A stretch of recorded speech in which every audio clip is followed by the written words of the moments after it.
اکثر خلق صرف اوبو سره استنجا کوي، حالانکه صرف اوبو سره استنجا کول دا کافی نه ده، ځکه خوراکونو د وجنه مثانې کمزوري دي. د اوبو سره قطرو بندیدل دا ممکن نه ده. صرف په اوبو سره قطرې نه بندیږي.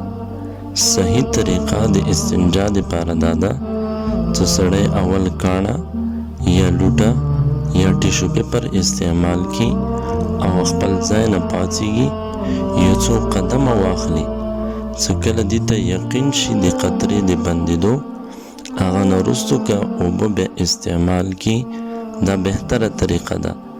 نو صرف په اوبو سره استنجا دا صحیح نه ده.